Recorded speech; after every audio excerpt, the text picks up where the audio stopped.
Well, good afternoon, ladies and gentlemen, and I welcome all of you to this wonderful initiative by at the Ahmedabad Times. And this is an interactive session on why mental health needs more attention today. Why is it something that we can't postpone any longer? We can't turn a deaf ear to it any longer. I think we need it now more than ever. And we have eminent luminaries, a wonderful forum that are going to talk about this. And we have a merging of different worlds. So we have the world of entertainment and mental health experts. Unfortunately, entertainment is pretty much the poster child, be it Me Too, be it mental health awareness, whatever these concerns. But obviously these concerns are pan society or pan world, because it's not just in the entertainment industry, it's also in the corporate sector as well. But we have actors, we have singers, and we have mental health experts who are going to talk about it. Just all the people that have joined in, just a basic decorum that needs to be maintained. If you have questions, we're just going to go through certain questions, the outline that has been kind of punctuated by the Ahmedabad Times, and then we are going to also take up questions that people may have. And they're going to be joining in the streaming, obviously, for all the participants. You will see all of us, and Ahmedabad Times will be also with us on this. If we go through these questions and you all want to chime in, you all are more than welcome to. But before we begin, I'm going to introduce these wonderful luminaries that we have joining us today. First and foremost, we have Vahbiz Dorabjee, who is a model, actor, and a blogger. Hi, good afternoon. You've seen her in Pyar Ki Ye Kahani, Saraswati Chandra, and Bahu Hamari Rajnikant. Right after that, we have Debina Bonnerjee. Welcome and good afternoon on behalf of Ahmedabad Times, a television and film actress well known for Sita in NDTV Ramayan. You've also seen her in Chidiya Ghar, Nach Baliye, Fear Factor, Khatron Ke Khiladi, and Wish, A Poisonous Story, quite recently, if I'm not mistaken. And we have Karan Jotwani, who is a model and a television actor. Hi, Karan, good afternoon. Hello, pleasure. Thank you. You've seen him in Kaisi Ye Yaariyan, Suhani Si Ek Ladki, Aap Kya Jaane Se. And we have Shilpa Rao that will be joining us, a singer from Bollywood. She'll be joining us shortly. I'm sure the Ahmedabad Times is trying to reach out to her. And once she joins, we'll introduce her as well. We have two personalities who are going to talk to us about the medical aspect of mental health awareness and the need of the hour. We have Dr. Aman Bhonsle. Namaskar, Dr. Aman Bhonsle, welcome. He's a mental health professional. Doctor, can you please just check your mic once? Yes. All right. Can you hear me? All right. All right. Perfect. Perfect. Yes. Because when you said hi, I couldn't hear the hi. I was like, oh, what happened? So he's a mental health professional, a relationship counselor, youth mentor, author, and mindset coach. And we're going to talk a little more about what he does with the Heart Counselling Centre. We also have Seema Hingorrany, who is a clinical psychologist. Good afternoon, Seema ji. Welcome to this forum. Thank you. Thank you so much. She's a focus therapist, EMDR specialist, trauma expert, and a spiritual therapist also. So we have a diverse perspective in this forum. Yeah. And she's also the official psychoanalyst for Femina Miss India. I am Ojas Rawal, actor. And so I belong to the medical and entertainment fields. So I will be the moderator for this panel. Oh, we have Shilpa. Wonderful. Hello. Shilpa, hi. Can you hear us? Yes, I can. Yes. All right. So Shilpa Rao is here. Shilpa Rao is a prominent singer in the Bollywood industry, and she went all the way from a jingle singer to films that have resounding success like Ek Main Aur Ek Tu, Devdi, Pa, English, Ye Jawani Hai Diwani, Jab Tak Hai Jaaye Dile Mein Mushkil. I can go on and on and on. But we're going to talk to Shilpa, who will bring that perspective, especially when the music industry is in talks after a certain tweet or after a certain video. But we're going to talk about all of this. I welcome one and all. Despite the prevalence... Thank you. I think we need to give each other a loud cheer because... Woohoo! Hi, everyone. Yes. That's very early in the hour. Yeah, very early. And you know, it's almost like when you forget the time, you forget the date, you forget the day. And then at the end of the day, it's like, oh, who cares? So, Yes. despite the prevalence and global impact of mental health conditions, it's still very hard for people to open up and talk and ask questions. Research shows that these harmful stereotypes about mental health and mental illness often prevent people. These are inhibitions for them in seeking treatment and speaking out to anybody at all. India was, in fact, unfortunately dubbed as the country with the highest depression rate by the World Health Organization in 2018-2019. Yet up to 83% of people suffering from mental health issues don't get the help they need. The National Mental Health Survey found in 15-16. And that's because there is this devastatingly increasing conversation that needs to happen in terms of mental health, which is vacant, and the social media activity surrounding it as well. And even in Bollywood, actors are opening up about their experiences. I'm going to talk to each one of you because you all have also vocalized somewhere or the other, be it your tweet, be it your blogs, be it your vlogs, about these mental health conditions. And why are we still hesitant to talk about mental health? And we'll be discussing this with all of you. Shilpa, just one request before we move. If possible, can you just have the landscape of your phone? Just tilt it to from portrait to landscape. Awesome. That's okay? All right, perfect. Great. So that's the need of the hour, something that not just India, but in the entire world has woken up to. And we've had a very harsh wake-up call to this, and I think we also, as humankind, needed it because we, kind of forgot our ways or what was more important. So first, my question goes to the doctors. Obviously, Seema ji, aapse shuru karte hain. What are the signs of prolonged mental health illness, and when should one seek help? When is that important? I'll get to the actors and singers in a second. So if anybody has something that they want to chime in, or they want to echo something, you can just chime in. That's up to you. More than welcome to do that. So Seema ji, when is it that one must seek help, and what are the signs? What are some of the... So when we talk about mental health, it's a huge umbrella, Then we have branches in mental health. So one branch is the clinical aspect, where we have depression, we have anxiety, we have OCD, we have psychosis, we have schizophrenia, and name it and we have it. And then one is trauma. So when we say trauma, people feel, oh, is it like war, or is it like floods? No, is it also raising in a dysfunctional family? Having what we call as adverse childhood experiences, we call it ACE.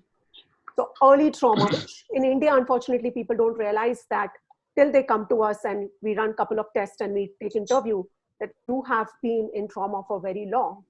And depression can be the cause of trauma. So we have yet 10 years, I think, more to go to understand depression. But the question that you ask and the crux is that when I need help when I start feeling that my thoughts are over-racing. I need help when I understand that, something is not okay with me. I'm panicking on small things. I'm overthinking. I'm anxious. Just go and run through the talk with a mental health expert. If you don't need it, they will tell you. If you need it, they will tell you why you need it. But the point is, people come to us at the very end, at the fag end, when they're extremely suicidal. So 80% and 70% of my clients always mark the suicidal thoughts at least. That doesn't mean they're going to go jump or hang themselves. But the mark in the box is always there when we do the research. So the point is why it has reached to that extent. Because many times parents say, talk to me, why you want to go to an expert? Right. Talk to a friend, snap out of it. Weak people go through this. Boys can't cry. So can you see this cultural traditions and norms that are so deep-rooted within us? It takes a hell lot of time for me to reprogram those negative beliefs. And like I said, it's not only depression, even physical illness, I feel, is stemming from most of mental health issues. It manifests into a physical illness, unfortunately, also. Dr. Bhonsle, when you see patients, what are some of the things that are very common? And as Seema ji said, it's I think almost in the last or terminal phase when they need to kind of bring them completely back to complete recovery. So what are some of the complaints that you've seen in the recent past? Ojas, people live two lives these days. There's a life you actually live and experience on a daily basis with yourself and your mind. And the second life is the life you advertise on social media. Don't we all know about it? Right? So there's a discrepancy between the two. So the kind of clients that I meet are usually not able to negotiate between what they are experiencing inside and what they are advertising to their families, to their friends, to their colleagues, to their followers. There's a need to appear a certain way. And sometimes you may not match up to your own expectations of that. So your question was, how do you know you need help? You know you need help when, as Seema ji correctly said, that you feel the distress inside. But another good indicator is if you are unable to adhere to any form of schedule that you create for yourself. So if you're not able to sleep adequately, get enough rest, you're not able to, focus on things that are important to you, not what your parents or your colleagues or your, your superiors have given you to do. So it's really about finding that balance. And most people in a time like this, where we're locked up like livestock in our houses, are unable to find that balance. We've forgotten what it feels like to wear pants. Among many other problems, there are typhoons, there are locusts, there are celebrities who are passing away. So, and there are statistics that keep growing. So the current crisis, in my opinion, is how do I bifurcate these various, aspects of my life, my goals versus what's happening outside. So that those lines are getting blurred, because we all had these compartments that we used to adhere to. There's a compartment for my family, for my friends, for the government, but now everything is feeling mixed up because you're not leaving your house. So there's one mask that we wear to protect ourselves from the coronavirus. There's another mask we wear to protect ourselves from everything else that seems like it's just come out of nowhere. So the kinds of clients who come to me are trying to deal with that difference in their schedules, that difference in their expectations with themselves versus what they're projecting on social media. I think which many of the celebrities often quote is that our real lives are not as rosy, are actually quite the opposite from what our social media paints it out to be. But what Seema spoke of, and I think it segues into the next question very nicely. Debina, I want to talk to you. In a recent article, you had mentioned, as Seema ji said, that a lot of things pile up. A lot of things one on top of the other, especially in this quarantine phase. In the initial phases of the quarantine, you had to deal with a lot of things piling up, and getting used to it was not an easy transition. Can you tell us about that? I feel the initial days of quarantine was much better because we did not know that it would prolong so long. And it was like, it had a definite end in our mind. When we all suddenly stopped shooting, we were shooting till 18th. And when we suddenly stopped shooting, we never in our wildest nightmare thought that everything would get stalled for such a long period of time. Initial days were fun. We were doing household chores, cleaning up shoes, organizing bookshelves and your clothes and all. But when the second phase was announced, and when you came to know somewhere in the back of your mind that it's not over here, and we don't know when it is going to be over. So that's when everything started jumbling up, I think. When you cannot see the end of it. And even though, one mind is telling, okay, fine, if we all stay put at home, we will come out of it. But then there's another mind which knows that it's not working out. People are still going out. Everything started piling up, and you just feel, I don't know what you feel, but it just started feeling a very hopeless, a helpless situation, I think. And for me, I never realized that it was like an anxiety till the time I felt that, oh my God, I'm feeling unwell.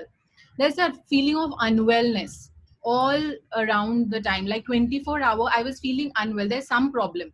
I'm reading in Google, a heart attack has jawline stiffness. So I started feeling the stiffness. I started feeling pain all over the body, and everything had a reason. And thanks to Google, I was just reading all weird, like big disease names. And I kept it on to myself for a very long time, like 1 whole month, till the time that I finally said that I need to consult a doctor. Whatever it is, let me face it. But and also the fact that you cannot go to hospitals. You're reading every day that hospitals are not, I mean, it's not accessible anymore for any other patient. So I was thinking, what is the point of telling anybody, because I will not be able to go to the hospital. So maybe because hospital was unaccessible, I think that's why this thing was also playing in my mind. So finally I spoke to a doctor. I told about what all the pains that I was feeling, and my doctor said it is nothing, you are not feeling anything. And she was a radiologist, and she actually heard all my symptoms, and she said, nothing, you have nothing, you have nothing. And strangely, the moment she said I have nothing, all my pains vanished overnight. Overnight, my pains vanished. And the pains that I was feeling was real. And I'm not even kidding. It's not that I'm feeling it. And I was feeling, yes, concentrating, and I was feeling the pain was real. And how it flew off overnight. I mean, and it's not only happening for, like, it's weird. I don't know. I mean, that's what I felt. I think a lot of the patients. What about that, Seema? Do you feel people? Do you feel that people are hypochondriacs when it comes to such things, when they start believing that they may have something, because we are all enveloped in something that is so prevalent out there? And obviously it feels real at the moment, but when you have a soothing voice, somebody who is a professional tells you that you have nothing. See, we are perceiving threat in the environment, aren't we? All of us. Safety is important to us. So I'll just quickly tell you, the nervous system works in two ways. One is the sympathetic nervous system, one is parasympathetic nervous system. We are all in the sympathetic nervous system right now, which is fight, flight, and freeze mode. We are all worried about our parents who are aging. We are worried about our parents who probably have cardiovascular problems and cancer. We are worried about 2 children. I'm worried about my 2 kids. My daughter has asthma. So I'm worried about her. So I'm walking in that sympathetic nervous system mode. Plus, if I have anxiety already, a lot of my clients already had anxiety, they perceive threat much more than the other person. So we are actually so vigilant even when we are out for a walk or we're in the supermarket. I had noticed a lady in the supermarket. I was maintaining social distance with her, but the amount of anxiety that person was going through, it was so much visible on her face. So this is a sympathetic nervous system mode where we are constantly hyper aroused, and that leads to a lot of problems with mental and physical health. We're not designed to be in that nervous system mode. We have to shift to the parasympathetic mode. That's why they say calm down, repair, meditation, listen to the music, whatever. Why? Move in that, because in that the cortisol, Ojas, the stress hormone in the brain releases, and it releases in such quantity that you lose your sleep, you get physical pain, like Debina was saying, and you feel all the symptoms in the body. You feel, I have clients shivering, not sleeping, not able to eat, or overeating to such an extent that they've put on at least 7 to 10 kgs of weight, all because they're in that sympathetic. And I think we're not trained to be in a red alert for such a long time. As Debina said, we're not, the prolonging of this is something that was unexpected. Because we are in relaxing. There is something called healing state, relaxing state, and stress. So we all go through, even we therapists go through a lot of, Aman will agree with me, we go through stress. When we have clients who are suicidal, we are worried about they giving up their life. We are in the stress state, but we move into the relaxing state. Or we have resources and tools that we move in that relaxing state. But right now, I don't see us in a relaxing state at all. Even we therapists are working continuously. We are not. Even the first responders, we are all in the sympathetic nervous system mode. And fortunately, we have the likes of you who are there to guard us. And because I have an uncle who is a psychiatrist, and when he listens to those tapes and he makes his notes about those patients, I'm terrified sometimes the things that I hear on the tapes, and obviously he says this is confidential. But as you medical professionals deal with it without letting it get you. So even we have a training programs before we get our licensing and all. Correct. We go through our training programs and we kind of process our thoughts, because we get these in dreams many times, and it affects our health. So. I have a wonderful question that has come up from a viewer. And Vahbiz, I want to come to you for this. Yes, sure. What is inhibiting people? Is it the Indian way of bringing up children so that they can't talk to parents? Is it our society as a whole? What do you think stalls people, and why are they not? Why are they averse to discussing this openly? Well, yeah, I would definitely say this is a problem because of our entire society. The problem on the whole is the society. Like a lot of times, I have given articles talking about myself, about body positivity, how I have been, shamed because of being, a little bit on the healthier side. So obviously, I'm relating this to many other issues as well, because in our country, or I don't know, on the whole, if you speak about anything, you are judged. And especially a topic like mental health is still a very big stigma. Because I've gone through it. There are times I have said I'm not doing good. I've gone through a broken marriage. I've been completely finished in life. But people have been like, oh, come on, don't be weak. Don't be a coward. Oh, come on. Only coward people, feel weak. I've also, had such statements in my life. So I think it is the complete foundation that our society has. They've not heard of such things like, mental health. That is why it is so important now that we are speaking about this and creating awareness. Because overall, my problem is that we are always being judged, always being scrutinized. Whether you are thin, whether you're fat, whether you're going through a problem, whether you're going through a divorce, people are always judging you. Yeah, and that is something I think what I recently had said was I think the society as a whole needs a root canal treatment. You need to excavate so it. I would say the same thing. Yeah. Karan, what's your take on that? Karan, you've in a recent article you mentioned that these are things, mental health issues keep coming back. So you can't just treat it once and for all, and they keep revisiting. So how do you what do you do? Correct. So I'll tell you how it works. All right. So so today we are talking about mental health. The sad part is that we don't follow up with that. We need to wait for something to happen for us to talk about it. Why not maintain consistency? You maintain consistency when you go to the gym. You maintain consistency when you go take medicines when you have fever. So it's just mental fever. So when you've fallen sick, for example, you tell your parents, you go get a prescription and you take care of yourself. Like Vahbiz just mentioned some time back, irrespective of whatever you say and you don't, you're going to get judged. So you might as well speak out. And the problem with people is, so they take depression बहुत बड़ी चीज है. So they take it very lightly कि मैं depressed हूँ. It is a very big deal. Like, the fact that you are depressed, you can't just say it like out of the blue that, okay, मैं depressed हूँ. Now, I've been having issues so when I went to my psychiatrist, I was diagnosed with depression, insomnia, and adult ADHD. Okay, now she told me adult ADHD is something that children have it at a very young age, ADHD, and it gets carried forward. So I was diagnosed with that. So she said that treatment for adult ADHD has to be very different compared to treatment for depression. So initially I had to take medicines for insomnia. I had to be on antidepressants and then look at adult ADHD as a different factor altogether. But when I go and tell my parents about this today, they ideally used to tell me, just sleep it off. Tomorrow's going to be another day. But how do I explain it to them? It's so difficult to even go to sleep. Like, so the thing is, like I said, we have to wait for something of this sort to happen. The human psyche is built in such a particular way that you will never ever, you'll never follow up with something that's happened. Like, for example, Shishant Bhai committed suicide. We spoke about it. And now slowly, gradually, we won't talk about it. We won't talk about mental health. Because, of course, that's what time does, right? Time heals. Time eventually gets you busier with life. But why not follow up consistently with things like these? Like the fact that if depression can follow up in your body and it can keep telling you, listen, I'm coming back.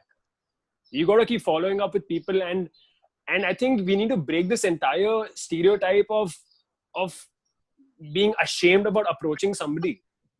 You have to go out there and ask people for help. Like there's a reason why you ask somebody for a recommendation for a job, because you want to feel secure. There's a reason why you go somewhere and you follow up with people for things like these. So I don't understand why are people not coming out there and talking about this. And it's very important. And in fact, one more thing. So I think it's very important that you address what you're going through. Because more often than not, people are really, even when I go to a psychiatrist, sometimes the first time when I visit a psychiatrist, I told myself, am I crazy to go visit one? So these kind of questions keep coming to your head. And that is exactly where a psychologist, a psychiatrist, a counselor enables you and tells you that, listen, it's totally okay for you to behave and be a particular way because... So I believe it's a gift and a curse at the same time. And that I believe that people who go through so much are really sensitive. And I think it's a blessing to be this kind of a person that if you are. There are people out there who are generally really happy in life and who will never go through something of this sort. And that is amazing because, they perhaps will never understand nuances about what our mental health is like. But I think my only opinion out here is for people to come out there and be vocal about it, because irrespective, even if you don't talk, people will be like, "Kyun nahi baat kar raha hai? Low hai kya life mein? Depressed hai kya life mein? और अगर तुम बात करोगे तो तुम depressed, अगर उसके बारे में बात करते तो फिर भी judge करेंगे. तो इससे अच्छा बात ही कर लो ना यार. Come out and speak about it."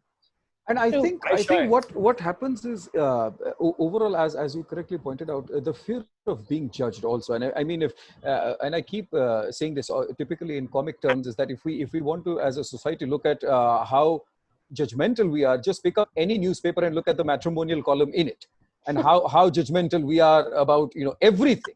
It's like ladka wheatish hai. And can't put fair in it. That's a personal experience. My nanny told me, she's like, "You can't be fair. You're a wheatish kind." I won't deny that. I'll tell you what. So when we get audition updates for a fact in the industry, we get updates like, we need fair, good-looking, handsome boys. Yeah. I'm an Indian, man. I'm dark. I'm brown. All right. So that is the first. That message in itself is so. It just puts you down. Yeah. And you're like, what is this requirement that people are asking for? Why don't you have an update when you're looking for able, performance-oriented people, irrespective of color and all of that, or their mental health issues? Exactly. Irrespective of that. Exactly. Shilpa, I want to ask you, how does that? Have you heard in the music industry? Have you either faced it or heard of people who are going through this being judged and adversely affecting work? Or work not getting to them because of their issues? You don't have to name people, but I'm just saying that have you? In fact, I'll speak about myself. So what happens is, I always felt, how Karan rightly said, you think of work as being more able and more merit-based. So I used to always feel my working zone is the studio. And people say, "We never see you anywhere." I'm like, I'm in the studio all the time, because that's where we work. But suddenly, in the interim, the past few years, the whole advent of being visible everywhere and the side that you're showing, which you rightly said, it's this added pressure on people. And this is what my Guruji also used to say. Back in the day when we started music, we never had this.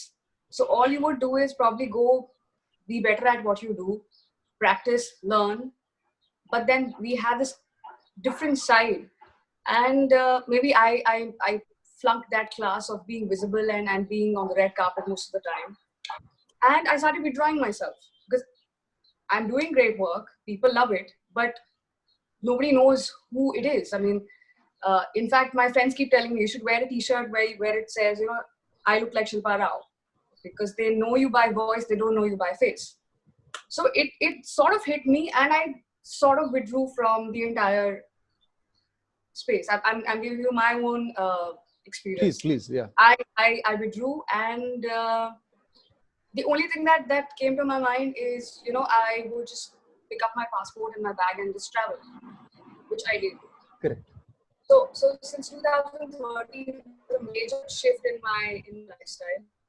I was afraid to go out and meet work people. So I just traveled. And so I used to just go to the studio because I used to love singing. I did that, came back home. If I had some time, I just travel. And while I was traveling, it was so liberating because I'm in an alien country. I don't know anyone. Nobody knows me. If I was talking to someone, I had no idea of what that person is or any baggage that person carries. It was just that there was a normal human being and we were having a conversation. And it just occurred to me, why can't we do that in our normal lives, where we're talking to a human being as a person, not calculating, oh God, this done so much work and etc., etc., all the credentials and statistics. what if we can remove that altogether and have a conversation where even if I'm not experienced what this person has experienced, I can at least empathize. You necessarily do not have to go through that to understand. Sometimes you can just empathize with someone, just have that basic sensitivity towards each other where, you know what, I don't know how you're feeling, but I am with you. Yeah. Just saying that probably makes a world of difference to somebody. That I don't know what you're going through. I'm here. In fact, what happens is when you talk about sensitivity, we just have a viewer, Kirti, who has written that most of the times the youth develops high expectancy out of the influence and real life. So they need to be a little more sensitive and ethical in the way of passing information to society, and in the way of just being as a part of society. And that is exactly why we and Ahmedabad Times has brought us here, so that all of us who, one, believe that it needs to be spoken. Second, we have doctors who have the experience of dealing with it, and so that you need to take away the taboo from this thing. And as Karan said, this is as simple as when you visit a doctor when you have fever. So this is sort of a mental fever, and speak about it, because people you never know may relate to something. I have a comment that says, I'm facing the same problem as Debina is facing, and I can relate to each and every word that she said. Now, Debina, do you think such, if we are vocal about it, do you think that in any way may affect the number of projects that it gets? And is that why a lot of the other people from the entertainment world may not be sharing this? I felt that when I spoke, it gave me a lot of relief hearing that I am not alone, and there are so many other people who are facing the same problem. My doctor told me that the day the lockdown was announced, she got an emergency call that this guy had a heart attack, and he showed all the symptoms of heart attack, and he was taken in an ambulance, and his ECG showed that he was perfectly normal, but through his mind, his whole body reacted in a certain way. So I felt that yes, when you get to know that you are not like a unique piece, that makes you feel very cornered. Like I have a unusual bimari, matlab there's nobody like me, so it cannot be treated. So if there are many like me, that means I'm not alone. I mean, you get that bharosa that it is not abnormal, and there has been incidents when people had this before. I am not the first one, and there are people who will learn from my experience. Okay. And I became vocal about it. I spoke on my blog, and my doctor, I did not know whose number I would give, because I do not know any psychiatrist or a psychologist personally, और मैं किसी का number ऐसे directly दे नहीं सकती थी. मैंने उन्हीं doctor का number दिया और उनके website का दिया. She's from Medscape India, and there's the Doctors Association, We Doctors बोल के कुछ आ रहा है.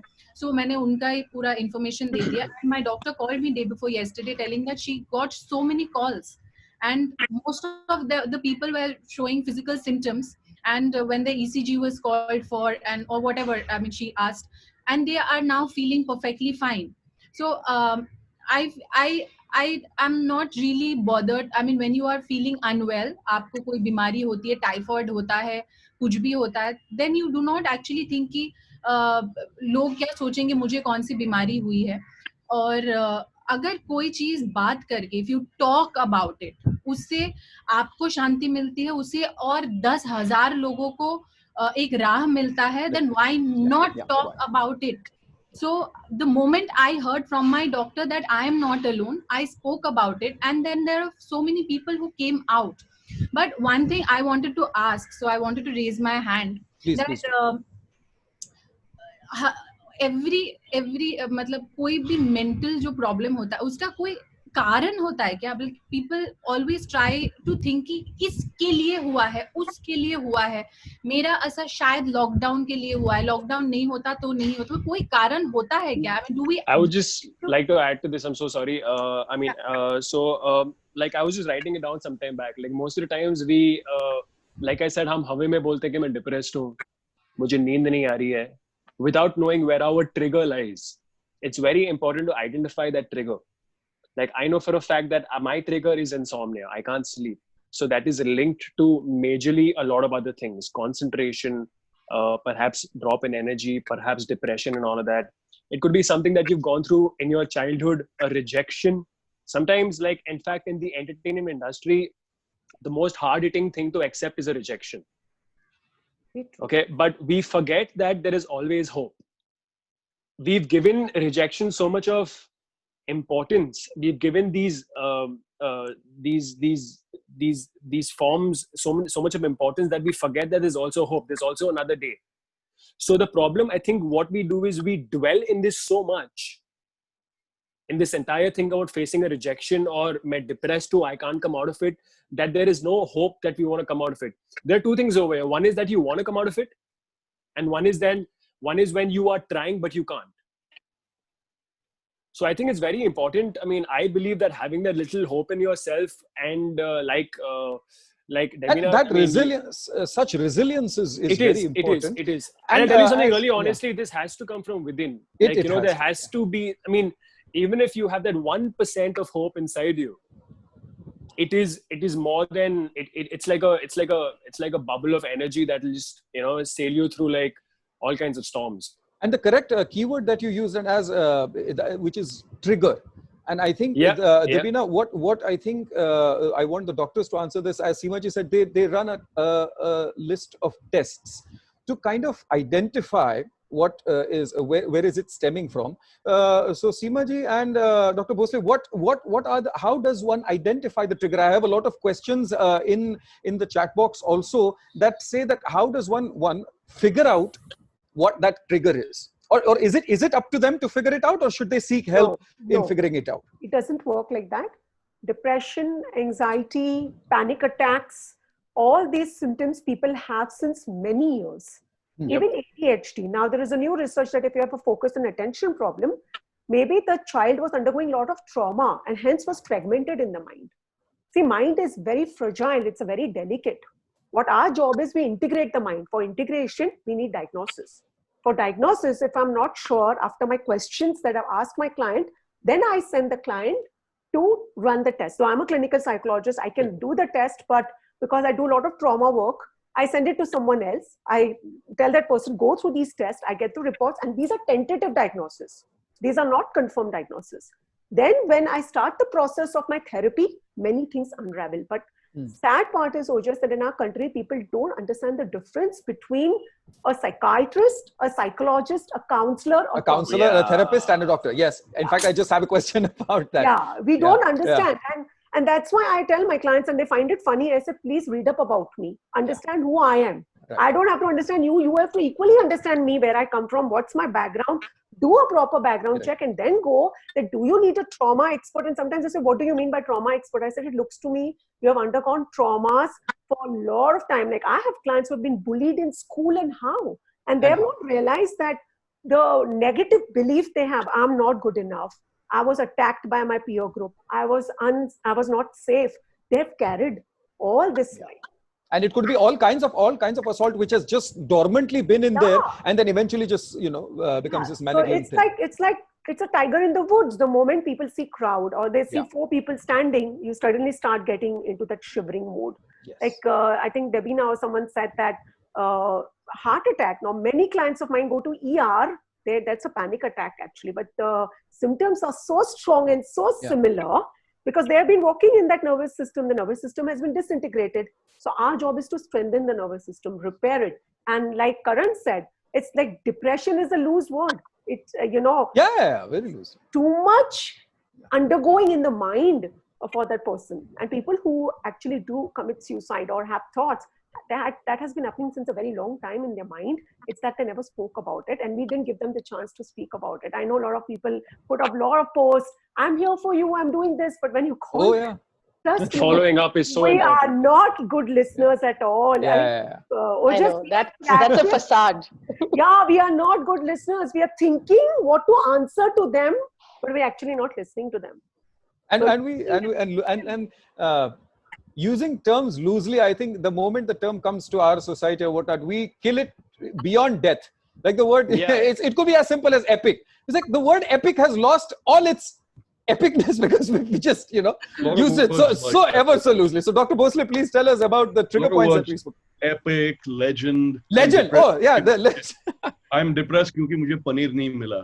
So, people use these words very loosely. Correct. And unfortunately, I have found something that Karan said very interesting, that either you want to change or you want to, but you don't know how to. There's a third category of people who enjoy being miserable.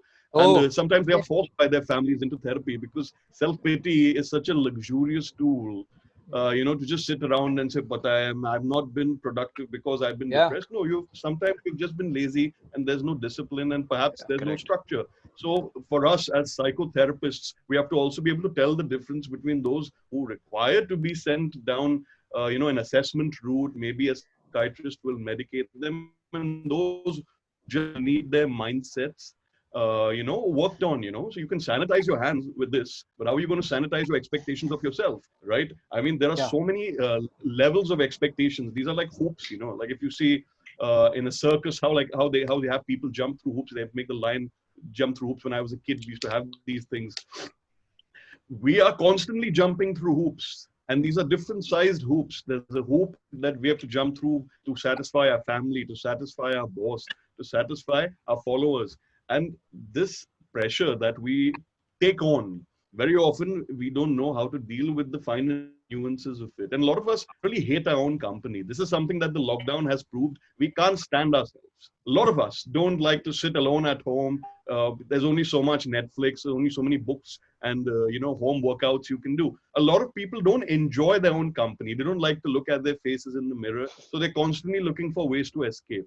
So this is another thing that might be misdiagnosed as depression. It's not depression. It's about self-worth, really. It's about how you have structured a life for yourself that you can either feel proud of or that you feel extremely shitty about, So that is, while depression is definitely there, it needs to be looked at. But there's this other group of people as well. In fact, I have more clients who come to say I'm depressed, and actually they're not depressed. They're just want to continue to live a very simple and lazy life. They want mom to make hot aloo parathas in the morning for them without contributing to the house, without saying, Mom, can I help? I don't earn any money, but at least I can do the dishes. They just want to sit around and complain. Aloo thode ye type ke the. The consistency theek nahi thi paratho ki. So there are many types of people that come to people like Seema, like people like me. So for us also, it's also a sorting out exercise. We have to see who are the people who are genuinely lost and those who are genuinely stubborn, lazy, and are using terms like panic and depression to either appear more interesting to everyone around them. Yes. Another interesting point playing that was victim, made, basically. playing the victim. A lot of people give token advice कि थोड़ा तुम अंदर से positive feel करो तो दुनिया खूबसूरत बन जाएगी, without actually saying anything. I still don't know what that means. अंदर से positive feel करो. I used to have a friend whose father used to say, बेटा अंदर से रामजी वाले भाव होने चाहिए, फिर दुनिया जीत जाओगे तुम. I was like 7 years old. I still don't know what Ramji wale bhav means. I guess Debina can tell more as well. Andar se Ramji wale bhav. Tell us, what is a Ramji wale bhav? But you know what? It's actually very true, doctor. And I just read this somewhere, and I think if I'm quoting it correctly, this was a Facebook cover that said there is no drink more intoxicating than melancholy. And that's in the Shakespeare. Yes. So I think that's what. I didn't like it. And the problem is that they either playing victim has become so commonplace now, and that it is affecting a lot of people who actually don't. And just like as you said that you're sorting out the actual ones that need help. So as जैसे हम screen test से वाकिफ हैं, ऐसे आप लोग भी screen testing, mental testing करते हैं. And I want the next question. In fact, Shilpa, I want to begin with you. Yes, please say yes. Yeah, it's something which my nani used to say. She used to always say that low self-esteem is great common sense. This is something she would say, and she completely believed in it. And she's the one who actually taught me that the people who actually don't have anything negative to talk about, people who don't complain or no, I'm fine. I think these are the people that you should be more worried about. probably ये बात नहीं कर रहे हैं. Probably जो होते हैं ना हमारे दोस्त, no, I'm fine, you know, I'm very strong. Probably they're not. Yeah. Because they don't know how to. And there are some people who keep like, अरे यार मेरे को ये हो गया, I couldn't sleep all night. A lot of people who scream. In fact, it could be a defense mechanism where and I read a post very recently. It said about toxic positivity. Yes. She never said any defense mechanism. She just said it's great common sense. That's about that. That's what she termed as. And I mean, right now when I look at it, my nanny was absolutely right. Yeah. So you need to check on your friends who are strong, correct, who are extremely happy and overly strong. Yeah. Make so much and they overcompensate and you know they're there for you. So I think you need to also give them a call. Like, dude, are you fine? You want to catch up for something? Yeah. You might as well just do that. Yeah. So yeah. In fact, the next question that I have, I'm going to begin with Shilpa, and then we'll move to the actors and then to the doctors eventually. So there is this high rise, you know, in this, especially a historic rise in mental health problems during this pandemic, and it's very tough to deal with the highs and lows that come with a career that puts you constantly in the limelight. So what are the ways of dealing with the lows, and tell us how you have dealt with the lows in your personal techniques or tools or things that you have done that people may want to try and you know, find a way to get out of this. And I know, Shilpa, you posted something very recently about, and I completely, I immediately retweeted it and everything because it was something that I do all the time. And I thought, oh, I'm not the only crazy one. But you had posted a picture about talking to your plants. You had these wonderful plants in front of you, and you were talking about that. So how do you, deal with those lows when they strike you, and especially in a career that puts you in the limelight more often than the others? So inanimate objects can also be a bouncing board. Even if you don't have someone to talk to, because like how we just established the whole fact that people say, I'm there for you, a lot of times they're not. Even inanimate things can bring you that joy. I mean, obviously plants are living, but you know, just spending time with them and you know, kind of, if I do my riyaz, I try to do my riyaz, you know, facing them. Watching a movie, right now I can't travel. I'm actually watching travel-oriented movies just to put myself in that zone. Obviously, listening to music is extremely, extremely therapeutic. People in the arts, for them, leaning on their main art form is such a big relief. When nobody's there for me, music has always been there for me. That is something which I know in my head. And the more बोलता है ना कि आप जितना प्यार करोगे अपने art से, आर्ट उतना आपको ज़्यादा प्यार देगा. Something like that. So that is something which I completely you know, fall back on. And it always helps having some normal friends who have nothing to do with your work. People who don't care whether you work or you get that award or not. They just are friends with you because you're a friend. Correct. These kind of people are very, very essential in our lives. Even if you have one such person in your life, I think that'll be great. Who can just, like, you can crib, okay, mera ye kaam nahi hua, wo kaam nahi hua, da da da da. That chhodna yaar, ek beer peete hain, so let's just meet for a drink. Yeah. Need some people like this who actually have no judgment about you, whether you work or not, and vice versa. Correct. So very true. Maybe these are some things that I've consciously made an effort to hold on to. These kind of friends, I've made an effort to be there and be friends with them. Yeah, these are some things I've done that keep me, you know, going. Even if it's a bad day, it's a bad month. It just keeps you, you know, like progressing through, taking one day at a time. Yeah, and yeah, I mean, it's okay to be not okay. Yeah. ठीक है, आज Wow. मुझे Well put. Wow. Yeah.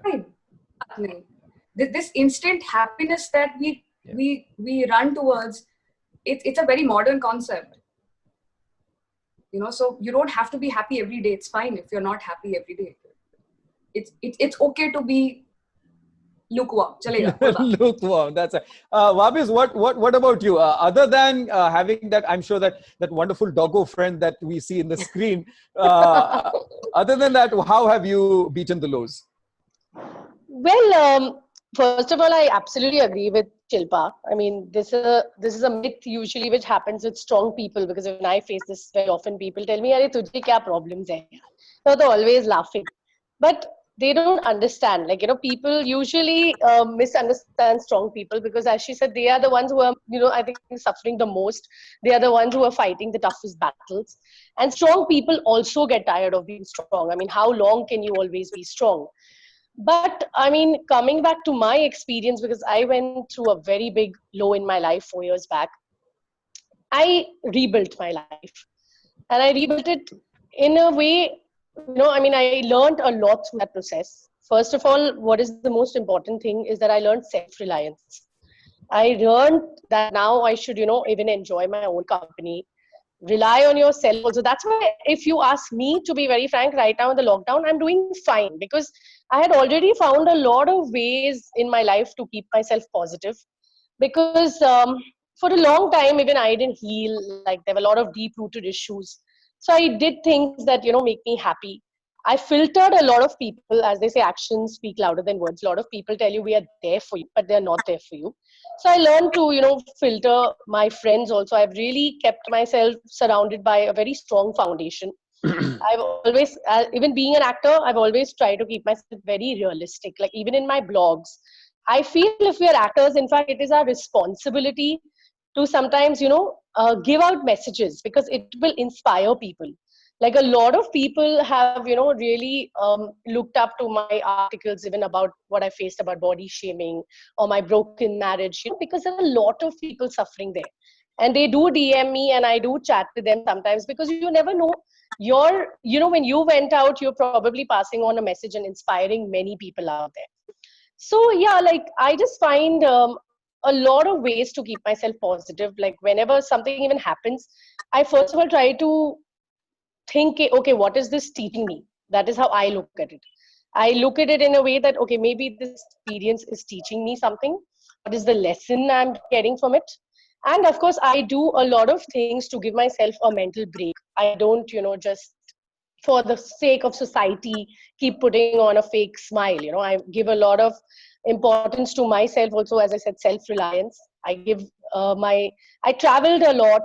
I try to keep myself around positive people. I spend a lot of time with my family. So, and I count my blessings, most important. Like, yeah, sometimes God doesn't give you everything, but there's a lot around you that you have also, which many people might not have. So I have a lot of ways to keep myself going. Great. And as just that gratitude, that daily gratitude, I think also helps. And a lot of the counselors that I spoke to, they also mentioned that the gratitude feedback loop is very important. Definitely, because that's exactly how I look at my life. Like, there was a time when I also thought, like, it's like a house of cards. Your life just crashes. But then I also consciously made an effort to see, there's a lot of other things also that God has given me, and I have to look around. I have to count my blessings, So that's how I do it. Good. Debina, if only, speaking of getting over the lows, if only I would be a millionaire if I had a penny every time I felt low and watched the Sita Swayamvar to just kind of get out of it with that Ramji wala bhav that Dr. Saab mentioned. So, chalo hum to wo dekh lete hain. What do you do? How do you cope with those things, and how do you overcome that? So, Shilpa, sorry, you were saying something, Shilpa? That was the funniest thing I've heard all day. I know. That's amazing. I'm going to use it in my stand-up routine with giving credit to Dr. Bhonsle. Yes, Debina, tell us. Right from my childhood, I had been like very busy. I mean, being a Bengali, my parents put me in a painting class, dancing class, gymnastic class, singing class, so many classes at my school. So I was like so busy that right now, the moment, there is nothing much to do, I feel, oh my God, I've got nothing to do. So one very interesting thing that I found out with my own life is working out.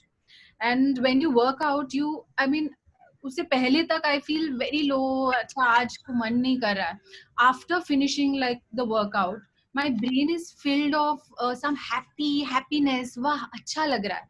Not only am I feeling good from my mind, my body also feels good. I feel so positive, and ऐसा लगता है good that I pushed myself for the first 10 minutes and the rest of it is done. Not only it is making me feel happy, but I know workout helps you from inside out.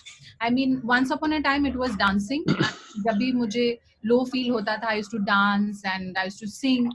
But abhi I have found that thing in working out, and when I sweat it out, when I do a good workout, I feel so good. I feel so good, and I also feel that I always think of highs and lows are like the frequency. When you have the high, be prepared for the low that will come, and when you have the low, think that this is the low phase, it will pass, the highs will also come. So prepare yourself during that time for the highs that will come, because that time you are so busy, you will not have so much of time to do things that you love to do. Like right now I'm doing cooking, I mean I'm doing a lot of work, I'm helping my mom and cooking all those things that I would never know otherwise. I mean I'm looking into the YouTube, learning new things. And pet, yes, having a pet is the most healing thing that can happen to you. I mean I lost my pet in October and I adopted one more, and so that the love inside me is there, my pet was not there, so I had more love to give it to somebody else, so I adopted one more. So that is how I deal with it. Well, that's lovely. बहुत अच्छे. Karan, tell us, how do you, you've obviously shed light on it earlier, but please do tell us, because we have some questions that I want to follow up with also, specifically directed to you. But tell us how do you deal with something like this? You've come to your acceptance. You've been vocal about it. You've been verbal about it in print or in media. But during this phase, especially, how have you coped with the lows? And what would you tell people? So first things first, we need to understand that this entire learning of how to deal with your mental state of being will never end. It's gonna be a lifelong process. I mean, I did ask my shrink sometime back when I met her. I'm like, do you think I'm supposed to go through this for the rest of my life? And she told me that maybe, Karan, and she made a very valid point that take it as a gift. Take it as something that you're blessed with. But what we unfortunately do, we call it a curse. We put ourselves down.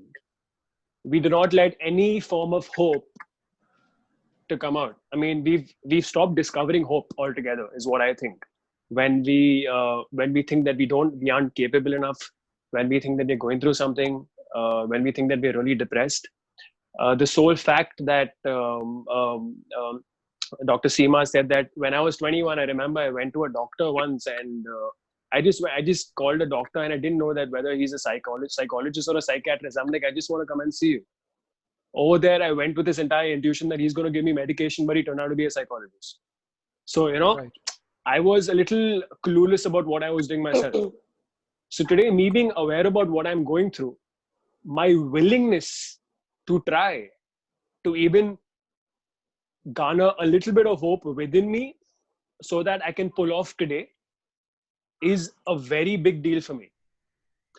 So many times we need to understand and we need to tell ourselves that, okay, we feel differently. Okay, when people tell me that I have a career going for me, when I have my parents with me, when I'm taking care of myself, I have decent amount of financial gains. Sometimes all that doesn't matter. All of that is secondary. What you're feeling within you is what is really primary out here, and that is what matters at the end of the day. Materialistic joy, please do not dwell in it. I think मेरे को बड़ी गाड़ी लेनी है, मुझे बहुत बड़ी bike लेनी है, मुझे यहाँ जाना है, मुझे वहाँ जाना है. अरे यार, बीच पे जाके बैठो, sunset देखो, that is more than enough sometimes.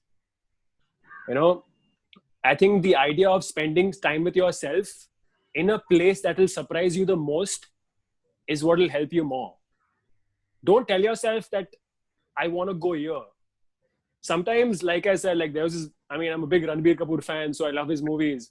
In this entire, in that movie, Ae Dil Hai Mushkil, there's a line, Safar khoobsurat hai manzil se bhi. Stop chasing that destination. It's that journey that matters the most. And that journey is yours. You can be very empathetic, you can be very sympathetic towards the world, but at the end of the day, remember one thing, that this life is for you to live. And give yourself some love. Treat yourself to some tasty food. Like go out for a date with yourself if you want. Like, you know, sometimes I've come across situations where I don't want to see the world at all. I'm like, please understand right now, I don't want to meet you. I want myself. And sometime I think someone brought it sometime back that we have to, you know, how do you deal with that entire situation about spending time with yourself? I think we have somewhere stopped loving ourselves. You know, we've allowed materialistic, tangible joy to take over, which is really temporary.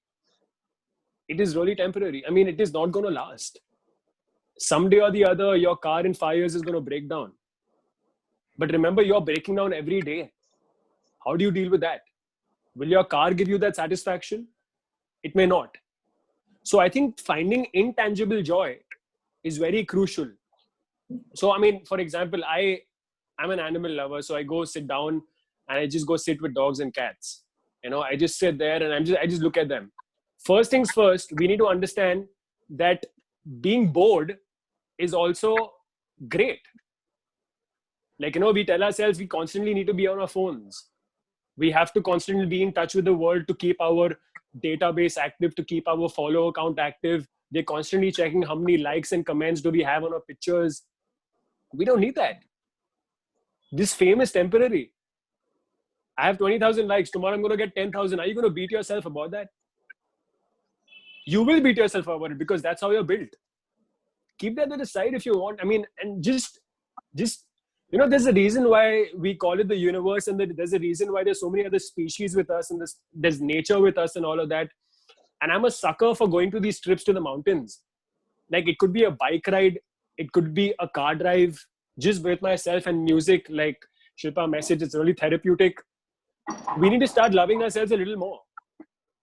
Like, we've been pampered by our parents all our lives, but do you pamper yourself in reality? Like going to the gym, feeling and sweating it out is not pampering. That is because you have to keep your social status active.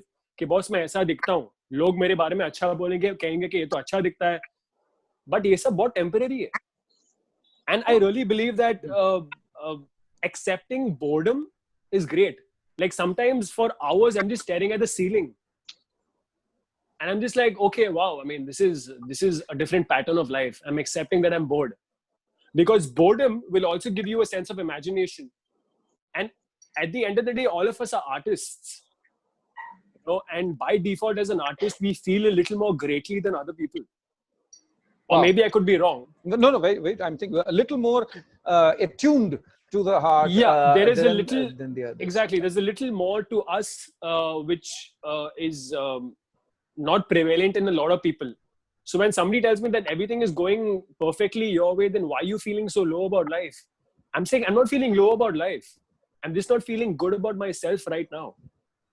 I think I'm grateful for वो कलाकारों के लिए I think नवरस को जानना एक आशीर्वाद भी है और and you know sometimes just because we can identify them very correctly. Exactly. ये हम सब की ओर से to you feel yeah Shilpa. When you feel low and depressed, no, just say these names to yourselves: Van Gogh and Oscar Wilde and that's friend, you're closer to them. I think it was Oscar Wilde who said that artists heart is in his head. They were and उनके media भी नहीं था. Imagine that. If a time where there was no social media. And in fact, it brings me to the other question also. But before we go on to that question of particularly social media, तो हम सारे students ने papers तो हमने submit कर दिए हैं. So Aman and thereafter Seema, I want you to say, and not only because a lot of the chat comments that I have seen have somewhere echoed the same sentiment that, okay, thank you for telling us, like, because they all kind of resonate with the same thing that oh, we need help, but will I be judged? What do I need to do? My son is suffering from this. And I also have something that is particularly devastating to read, and I'll share that in a second. But it could be anything. It could be talking to plants, or doing, being attuned with yourself and being very cognizant about your own solitude, enjoying your own company, going to the gym so that the good chemicals are released. Speaking to a pet or feeling gratitude. ये सब तो हमारी चीजें हैं. What else can these people do? Dr. Bhonsle. I think I really like Shilpa's point, because I was reminded of this movie with Tom Hanks where he's trapped on an island and he starts talking to this ball, non-living object. Yeah, it's called Castaway. And everyone remembers the scene where the ball floats away. So you see, sometimes it's not about what other people think about you. It's about what you think about yourself and what you need to sort of have that catharsis, you know. So some people, like for me, I do a lot of journaling. So every night, at least for 7 to 10 minutes. I don't think 7 minutes is a very long time. And I do write. Sometimes I'm surprised with all the things that frustrate me. When I read that journal entry 5 days later, I feel, oh, I was being so petty. Or I was being so specific. And, you know, life is all about random events, you know. There's a movie which I like in which there's a quote that says that there aren't any coincidences, only the illusions of coincidences. Wow. So it's really about what we have believed or let ourselves believe. So very often what you believe, what you expect is what might be causing you misery as opposed to what is actually happening in your life. So there are two ways to live. Either you spend your entire life trying to avoid unpleasant things, unpleasant people, unpleasant news. You're avoiding adversity. The second way to live is you use that adversity as fuel and you find meaning in that adversity. For example, someone spoke about bullying in school. So I was bullied extensively. I was a short kid, a little stubby. I didn't play soccer. But because of that, I used to go hide in the library. So I read more than all the other boys who were busy playing football. And all that reading helped me in my career. I was a TV professional for 10 years before I got into mental health. It's the reason I got a job in Singapore, because I was a good writer. So I see that bullying as an opportunity that I took hold of. So I read more books, so I wrote better. So I got more work, so I made more money, so I bought a house. So you see, if you see your life in sort of a chain of events, you'll realize even the crap that you had to go through. Maybe you had to swim through shit only to appear clean on the other side. So really, it's about how you process that information. Really, you want to be a victim and go the whole Devdas route and Mar Dala, etc. Or you want to have some serious Ramji Wale Bhao, be a survivor and say, you know what, this is shit, but I will swim through it. I will swim through it because I know how to swim. And if I don't know how to swim today, I will figure it out. Because you can learn anything on YouTube. You can learn to perform open heart surgery on a rabbit on YouTube. I advise you that you don't do that, but you can learn anything on YouTube. Yeah, right? please don't do that. Yeah. Don't do that. Yeah. But you can. I mean, so anyone who says, Pata nahi, hum bore ho rahe hain, I don't know what to do with my time, go on YouTube. Yeah. Are you watching ducks chasing rabbits? Or are you watching a TED Talk? What are you doing with that time that you've been given? Because now we have a lot of time. Yeah. We have a lot of time now. So someone like Debina, utilize it. You utilize it. Debina is using it for workouts, which is fantastic. We recommend that to everyone. You go get some exercise, get some cardio, not just to look good, but also feel good for those endorphins. So how much of your life are you taking control of versus how much of your life other people are taking control of? Wow. Isn't it? Yeah. And in fact, that answers a lot of questions that we have right before I get to Seema ji.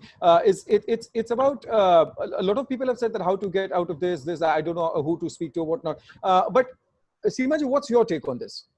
I'm a big fan of breath work, yoga. Right. All old tradition methods. It really works. Wonderful. Really ground yourself. Many people have spoken about nature. In fact, there is a concept and everyone can read about it. It's called forest bathing in Japan.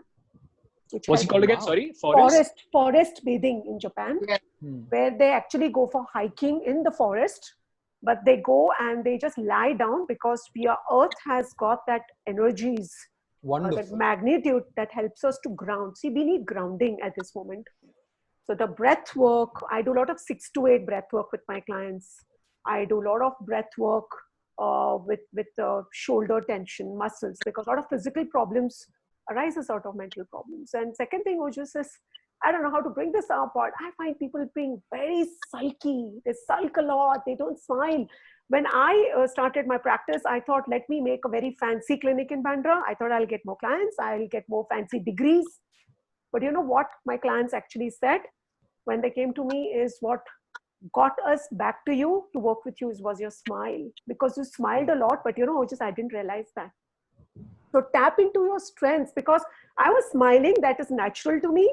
But I didn't realize that that was my strength, and that got people. And it was an authentic smile. It was not for business purpose. It's generally when I see someone, I smile. I don't know where I get it. Maybe I get it from my mom. But I smile. And one thing you have to understand, that smile brings that facial muscles. It eases you out. But this is all the skill. These are all practices. If we don't have it, we have to earn it. We have to learn it. You know, so we have sometimes faced in the family where our parents don't smile a lot, or they don't maintain eye contact. We are not good listeners. These things also helps in mental health. You know, also one more thing before I think you go on the other platform is vitamins are very important for me. Vitamin B12, vitamin D3. We are seeing a lot of research when Aman will agree that vitamin D3 is lots to do with feeling low, anxious, even zinc, magnesium. Please, lots of food with magnesium. Have lots of food with zinc. Have lots of food. If you're vegetarian, especially. Yeah, just give us some examples also, Seema, while you're at it. Please go ahead.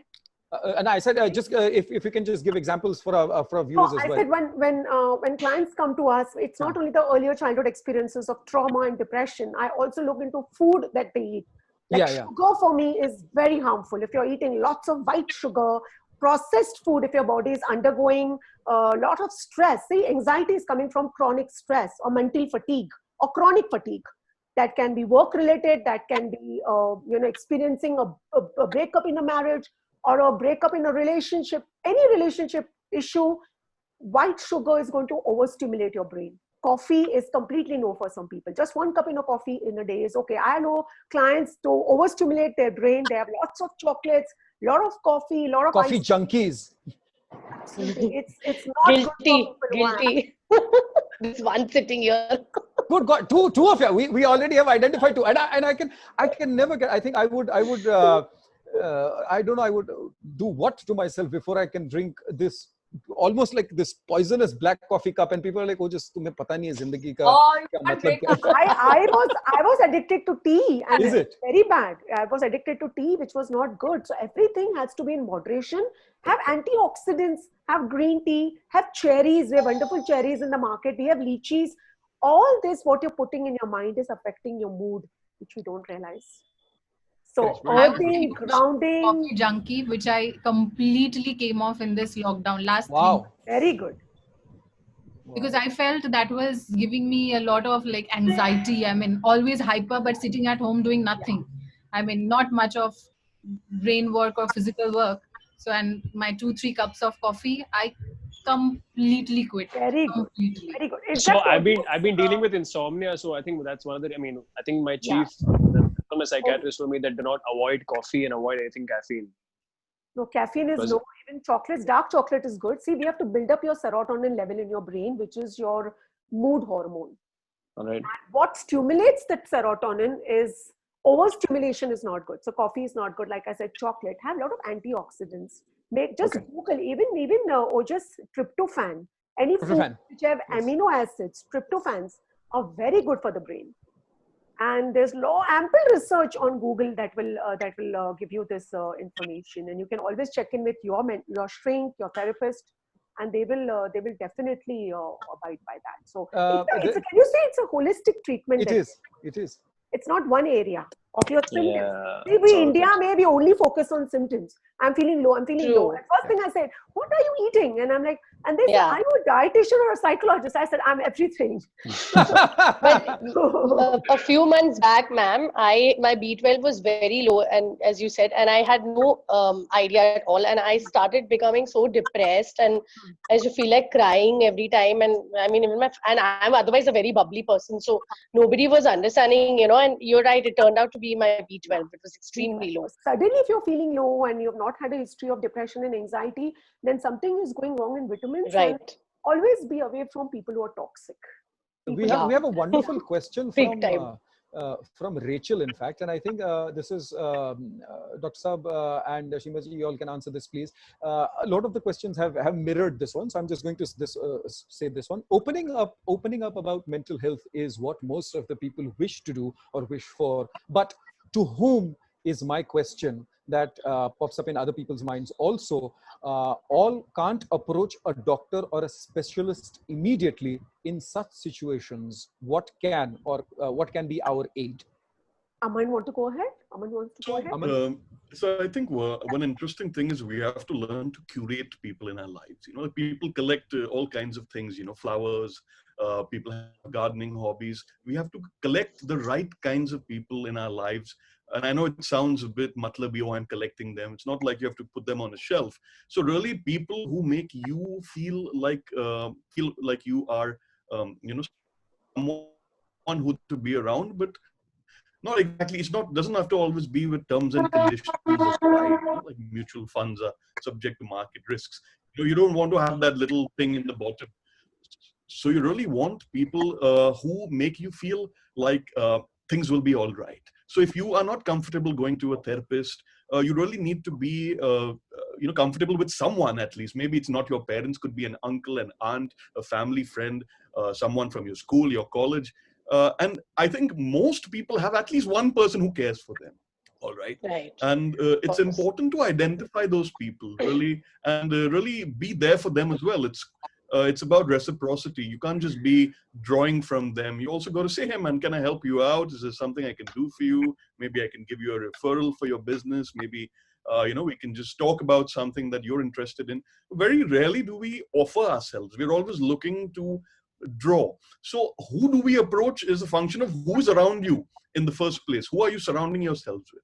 If your friends are constantly judging you, if your parents are constantly trying to control you, if your grandparents look disappointed in you, if your colleagues are trying to bully you or be mean to you or troll you on social media, then you need to, you know, select a slightly different type of group.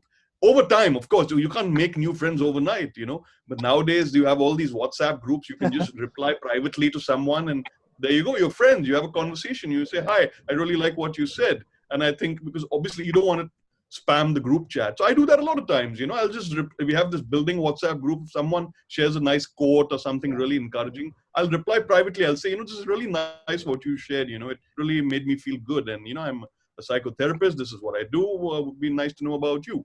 I don't even know them by face.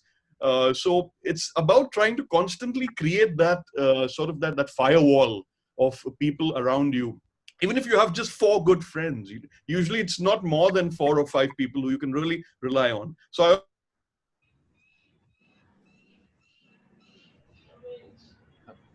It's a good start. Okay. Dr. Bhonsle? You notice not more than 2 or 3 people from your entire group of friends from wherever they are. So before you go to a professional, definitely do go to your friends. But if you have those kinds of friends who say, let's have some whiskey and have some chicken lollipop. No, then you take them along with you when you actually go see exactly. You have a lot of those friends. Token advice, right? What you said, toxic positivity. Positive raho yaar.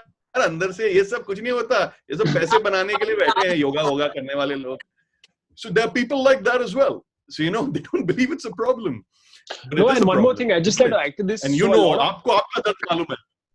So a lot of people who I know and I've spoken to, so they get really flabbergasted when you're told them that I'm supposed to pay money to feel good about myself in the head. So I mean, I've come across people who told me कि यार मैं क्यों पैसे भरूं, मेरे को कुछ physical ailment थोड़ी है, मैं बीमार थोड़ी हूँ, मुझे सिर्फ थोड़ा सा low लग रहा है, मैं उसके लिए पैसे क्यों भरूं? तो that entire thread, that entire behavioral pattern of theirs goes for a toss because they don't understand that this is also something that like okay, for example, like the mental health infrastructure in our country may not be as diverse and vast as it is abroad, but it's coming up. And people are coming out here and being more aware about things and that they're talking about it. You know, in fact, Dr. Bhonsle, I was myself even contemplating like, okay, I'm from a commerce background. I was thinking about giving all this up and doing something with mental health. But then again, I was, the entire journey was going to be too long for me. But I had, of course, other responsibilities at home to take care of, so I didn't quite dwell in it. But then again, I believe that as Karan, I mean, the least that I can do is at least encourage people to go out there and seek help. Because they need to break that entire stigma कि यार मुझे अगर यहाँ ठीक नहीं लग रहा तो मैं डॉक्टर के पास क्यों जाऊँ? And they need to be vocal about it, which is something that people aren't. I think that is one thing that we need to break. That is the ice we need to crack, because people don't come out there. People are a little hesitant. This is also, see, let's not forget, this is a developing country, so people are very price conscious. You know, even if people are buying a luxury car, they'll say, kitna deti hai? When you know that a big SUV is not going to give you the mileage of a Maruti 800 or even a Nano, you're not going to get those 15 kilometers. You're not going to get it. So price consciousness is a problem. Also, there are socio-economic disparities in our country, which are huge. So for people the idea that I have to pay to get better is sometimes it's unfathomable. But, having said that, of course, I say that, even psychotherapists, psychiatrists, clinical psychologists, we have electricity bills to pay too, like the rest of the world. But there are so many, now everyone attending, 153 participants here, don't have to pay a single rupee. And, all of us are sharing so openly and freely. So there are forums, like when I feel low, I'll be honest, if I feel low, I watch TED Talks of really inspiring people. Not only does it help me become a better speaker, but I'm also filled with new ideas. So if I have an 18-minute TED Talk to watch, or I want to watch an 18-minute video of epic fails, it's really my choice, right? What am I doing with the same YouTube? It's on the same phone, right? So the stigma is there, definitely, because school mein there used to be this thing, arey isko Agra bhejo, Agra mein pagal khane mein. Oh yeah. In the 90s, I don't even know if there's a pagal khana there. Thane also, yeah. I've heard of Agra, I've heard of people coming from Alibag because they are pagal. Yeah. So Alibag se kya? Alibag new to Mumbai. Alibag se samjha hai. I mean, the closest pagal khana was Ranchi, Kanke. So that was Ranchi, yeah. So that, and all these, I think all these places will, and thankfully they've not all revolted saying that, how have we been this, poster child. And thank you, Dr. Bhonsle. Correct, because as you brought up a point that Shilpa had also earlier mentioned, that we need to curate these people and at least have these people who are not there with you because you're successful, or they knew you before you were successful, or wherever you are right now, and they knew you without all these bells and whistles in your career, and they can, and like if you tell them, oh my God, I just had my film's premiere, and they're like, all right, chala kuch YouTube pe dikhte, something as simple as that. And as Karan said, as a society, we have watered down the gravity of mental health awareness for decades. And I think we've, and in comparison outside because being a developing world, yes, in the United States, our universities and schools always had a diversity center, always had a wellness center, always had a disability services office, where people were, and professionals were already also there all the time. Mental health is also insurable in the United States. You can get insured for mental health, if you're going through depression. Yahan paisa kuch nahi hai. यहाँ पे mental health and insurance तो बहुत but Aman, they are doing a lot of laws are changing now with mental health. Yes.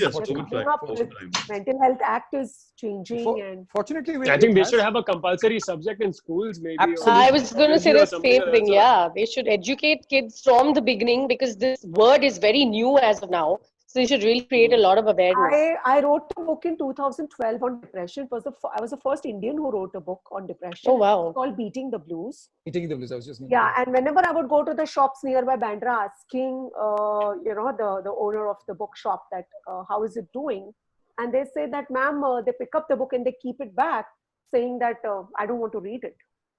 Oh. And now you see the sales have increased because people now want to read it. So past few years, and I wrote it was random publication, and they said that you're taking a chance with us. I said, I'm not doing this for money. In whatever way I can contribute, I will. Let it take few years, but let people read. So things are changing, things are looking up. And little did you know that 2 years down the line, 6 to 7 years, right? 6 years down the first page was Ojas, that WHO had predicted that in 2020 depression will be very high. Alarming. They had already predicted. That already statistics was there by WHO. Was there a mention of COVID also? Please tell me yes. Unfortunately, no.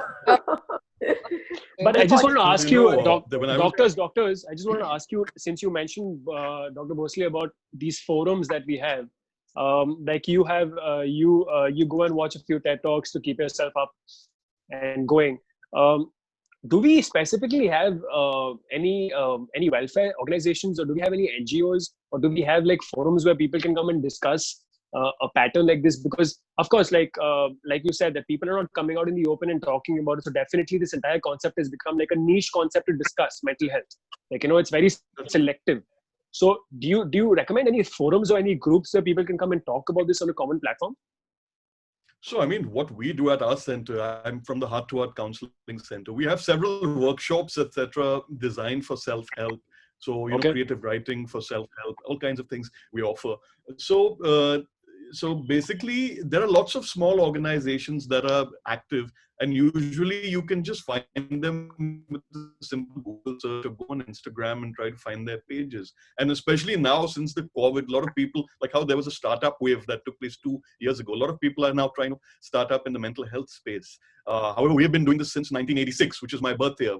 Dad and mom started the Heart Counselling Centre. But yes, there are a lot of good people doing a lot of good work. There's a lot of free information out there. You don't have to, pull money out every time. And I do so many free webinars as well. Those who are following me on Instagram will know that I do a lot of free webinars. And, so that's important. You can continue that research. I have an entire list of websites. Later, you can DM me. I send to my clients where you can find motivational stuff. I have at least like 15 of those. I had 2 COVID cases in my building. So someone reached out to me saying that, speak to the boys, and I spoke to them and I sent them these websites, and, and they messaged me 2 days later saying, I've been watching so many of those videos from those YouTube channels that you've sent me, and it's giving me a lot of positivity and structure. And thank you. I said, you're welcome, so because we have to find resources, no doubt about that. And that search is an ongoing one. There's a lot of YouTube channels that also don't update their content very regularly. I try to update mine. So yes, there are places definitely you can look into. There was a talk I did for the Hugging Club of India, which also is into this space. It was started first for the gay community, but then it's broadened its reach now. So yes, there are people who are doing a lot of good work. So there's no dearth of information. Even if you type, you can even look for things using hashtags. Type mental health India on Instagram, and you may find some really interesting pages and quotes and professionals. And Insta lives are happening every evening nowadays after 5 o'clock. My entire Insta is full of highlights. I dip in, I sit for 5-6 minutes. If it grips me, I'll sit longer. Otherwise, we can always, you can stop for opinion. Like I think this is the perfect time, I believe, for us as artists and for you as doctors, because considering we're going through a pandemic at the same time, people are coming out eventually, and talking about it in so much of gravity. And I think this I believe this particular hour that we have is just perfect for us to like create maximum awareness so that we can possibly save a lot of lives and at the same time make people feel good about themselves. It's a good thing where I think destiny or fate has kind of put this together. Like, we'll give you this problem and we'll rub it in your face right now, and we'll give you the time to deal with it so that you can have resources that can come along. And I'm sure that Ahmedabad Times will also share. They're definitely going to share this also, and along with that, they will also share resources as where they can find help. I have a lot of questions which Seema ji, yes. Trauma experts have something called EMDR Association of India, like EMDR.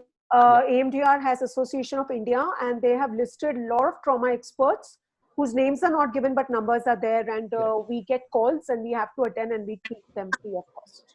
And I would, this is after the COVID I would really request Seema ji and Dr. Bhonsle to both please do share those with the team of Ahmedabad Times that we have joining us here today, so that we can also disseminate that information. I have one fun question from Ahmedabad Times itself.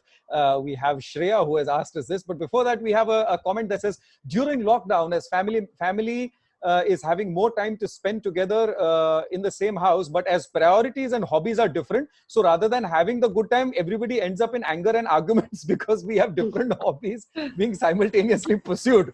So so that can also be a reality when somebody is trying to master the ukulele on one side and somebody is trying to chant something on the other. But we have a question from Shreya here, who has curated all these people together. She says, or she asks, does weather change affect your mood? It's called seasonal affective disorder. Wow. Many people, in fact, Karan and we were talking, and Karan said, I love rains. I didn't want to comment at that time, but a lot of my clients have a lot of mood changes during winter season and during rainy season. They suddenly feel very low. So we build up the tools and resources, how to handle rains, because some people are sun people. They can't take darkness. They can't take the gloomy weather, reminds them of their low feeling. Right. We have to always understand that there is dark and light to us. Correct. And this is how we grow. The most horrible experiences of our life, actually, we learn from that. We grow from that if we notice and reflect back. Every experience in our life has taught us something. So rains also teach us something. The darkness also teaches something. But a lot of clients get petrified with darkness. Yeah, and in fact, if you see a lot of, and it depends. For example, we come from a country, we come from a culture where rain is celebrated. Rain is, with the coming of the harvest and so on and so forth. But if you look at British literature and British writings and poems, very gloomy. Right. And be it Hemingway or whoever, it also has to do a lot with that. And in Western cinema or in Western entertainment, rain is typically a harbinger of bad omen, Because that's in the UK, they have a lot of rain. It rains every day practically. So perennially. Even in Bollywood, जैसे कोई bad news रहता है ना, पीछे से बादल होते हैं और I think it has gotten the clients have gotten this sad weather from there only, the concept of the weather. Sorry. Yeah, obviously, when you and this is something that I want to share. It's so certain things are so simple. Like let us put all 7 of us in a room with 7 people who are not from India, okay, non-Indian heritage, and just play the Nagin tune. The tune that Hemanda ne jo banai thi, ya jo bhi jinhone bhi banai hai. To wo tune. For us, immediately you start thinking of snakes and snake charmers and whatnot. Right. But none of the others will ever get affected. So music, especially Shilpa, has affected generations. But I feel like human emotion is same everywhere. आप चाहे Iceland चले जाओ या बाली चले जाओ, कहीं भी जाओ, शायद वो स्नेक के साथ इसको एसोसिएट ना करे, but डांस जरूर करे. Dance. Correct. 7 is dancing in their own way, but they are dancing. That's all. Correct. I just want to kind of when we're just wrapping this up, because obviously अच्छे लोगों के साथ अच्छी संगोष्ठी करना बहुत ही rare होता है, and all those people who we've not been able to answer, we've had a lot of wonderful questions. We tried to answer as many as possible and group them collectively. If any of your questions are left out, we apologize, but you can definitely reach out to Seema ji and to Dr. Saab as well. If you want to share something with the rest of us entertainers, you can also do that. Like Aman ji said that he writes to these people in the WhatsApp group or in the building group. I'm going to personally write to all 7 of y'all, and if y'all don't reply, then I'm going to write this wonderful note where like, I didn't reply, a certain person has not replied, and then send it to both the doctors. But just in summation, we shall begin. Shilpa, do you think there's a strong connection between social life and mental health? And obviously. Yeah, obviously social life and mental health is completely directly proportional. There are sometimes this magical coincidence, like you are feeling low and उसी दिन शायद किसी दोस्त का phone call आ जाए, I'm free too, you want to catch up or something. These are one of those a lot of these kind of things have happened to me when I've traveled and I'm sitting in a cafe, there's another person sitting in the cafe, and you just connect and you sit and talk and we knew each other, we worked on some project and blah blah. It just happens. So all I'm saying is that whenever you get up in the morning, have an open mind to so many things. Maybe you won't get or meet somebody that you expect and you want, but you might meet or something probably better than what. But if you don't have an open mind, you will, this is very rightly said by Oprah Winfrey. Everyone keeps cribbing, I'm not getting those opportunities. I'm not getting that break that I want. Yes. This is probably you're not opening your eyes and mind and heart to the breaks and opportunities that exist around you. Maybe there's this one friend who's always been there for you, but you've never thought of calling that friend. Maybe, so just have an open mind to things and people and yeah, it's just simply that. Something which I don't know about if anybody could agree with it, but when this is what I feel. Yeah, I'm sure they would. Vahbiz, what would you take this platform to talk about social life and instead of blogs, but if this were your vlog, what would you want to tell people at this juncture? Well, I would definitely say that I know everyone has different nature. Some people are introverts, some people are extroverts. But I would say friends are very important in life. And it's important to surround yourself with, at least as doctor said, 3-4 friends who are there for you, who are watching your back, because it makes a lot of difference. And of course, your family is always there. So I'm a social person. And it definitely helps me in a lot of ways. But at the same time, it can have, effects like where it can also bring in a lot of negative effects also. So keep yourself social. But as I said, I have learned a lot of self-reliance also. But keep your foundation strong. All right. Words of wisdom from Karan. Karan, what would you like to share? So unfortunately, today we need validation for existence. Right. We need people to tell us that we are good looking. We need people to tell us that we're doing a good job. We need other people to tell us how we feel, how we are as people and all of that. And if we have 100 comments and if 99 are positive and if 1 is negative, our focus is just on that negative comment. And I don't understand why. When you have 99 positive comments, when people are telling you that you're doing a good job and you have that 1 negative comment, why do you give that comment so much of onus? Yeah. I think we need to break this entire thing. We need to detach from the fact that, okay, we have a social life, we have a job, and then we have ourselves. Before me as a profession, I am me. I am who I am. And like Shilpa messaged a while back, it's totally okay to be not okay.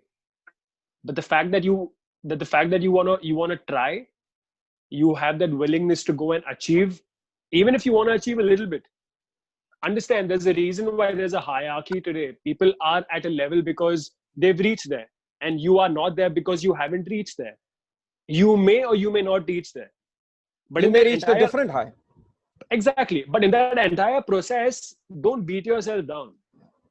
I think it's very important. I think the biggest victory that you can have today is participation. We need to stop running this entire race. We're running every day. We're chasing goals. We're chasing dreams, which is great, which is fair. But understand that you don't want to be like all of them. Everyone's built differently. We try to push ourselves to the threshold. We try to achieve maximum that we can. And sometimes you need to tell yourself that, fine, this is your limit. If everyone was at the same limit, everyone would have been, the same person. Would have been a different, exactly. Extremely huge monologue. Exactly. There's a reason why we look different, right? There's a physical appearance that you have. There's 7 of us sitting here. We look blatantly different from each other. Yeah. So our minds are definitely different from each other. So I think we need to give it a little bit of ease. We need to treat ourselves a little more. Maybe do some good food. Maybe go sit by the beach. Don't dwell in materialistic joy. Start loving intangible moments of life. And at the same time, learn how to breathe. And just learn how to be yourself. Life's anyways going to do whatever it has to do. Yeah, you have limited control over it. Oh, there he is. Yeah. So I think the best thing is to just be in the moment and just soak it in. That's it. Thank you. Lovely. That, wow.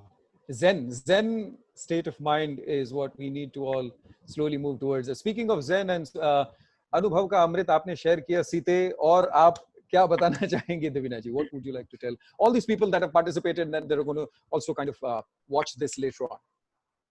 Everybody spoke beautifully, and one thing that we started off with is that we are always being judged. we should not forget that we are also judging people every moment. किसी का कुछ अच्छा नहीं होता है, हम सोचते हैं अच्छा नहीं हुआ, उसका वो नहीं हुआ, अच्छा ऐसा नहीं हुआ. वो बात कर रहे आपस में, जरूर मेरे बारे में बात कर रहे, यू फीलिंग कॉन्शियस दैट मेरे बारे में ही बात कर रहे होंगे. So all these things, that zen state of mind, Hindi में बोलते साधु बन जाओ मन से. तो आप मतलब वो जो बोल रहे उसका इमीडिएटली जवाब देना, ये सारी चीजों को हम लोग अगर अपनी तरफ से कंट्रोल कर ले, लोगों को जज करना हम भी अपनी तरफ से कंट्रोल कर ले, आई थिंक फिर सब लोग अपने अपनी जगह पे अगर सुधर जाए तो हमारी तरफ भी जो जजमेंटलिज्म आ रहा है, मतलब जो हम फेस कर रहे हैं, वो भी शायद कम हो जाएगा. And again what Shilpa said, it's okay to not feel okay, to identify that today I'm not feeling okay, I don't want to do anything. So to understand that nahi, I have that pressure in me कि मुझे करना ही है, नहीं तो जरूर कुछ गड़बड़ है. ठीक है, मुझे आज नहीं करने को मन कर रहा है, I don't want to prove anything to anybody, I just want to sit and relax, I don't want to do anything. And obviously social life is affected.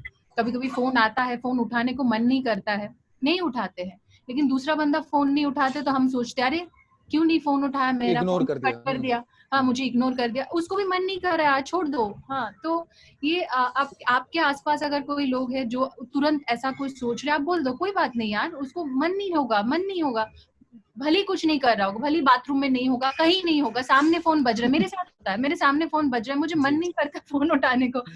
And having those right set of people around you, my very close friends, they know कि phone बजा, पता है Debina phone की तरफ देख देख के बोल रही है फोन कब बंद होगा बजना. ऐसा होता है, मुझे मन नहीं कर रहा है फोन उठाने को. And my friends like that very close set of friends, उन लोगों को पता है कि मैं फोन की तरफ देख देख के सोच रही हूँ और मैं नहीं उठाऊंगी. And it's okay to not feel okay, not to always be attend, मतलब give that time to people. हाँ, पर उसके साथ साथ डॉक्टर ने आज बहुत अच्छी चीज बोली कि लोगों से आप एक्सपेक्ट करते हो और आप लोगों को देना भूल जाते हो. उनको जब टाइम जरूरत होता है तो आप उस टाइम पे अपने में बिजी रहते हो. So you should always also be there for people. This I learned today and I will apply it in my life. It's so beautifully this thing.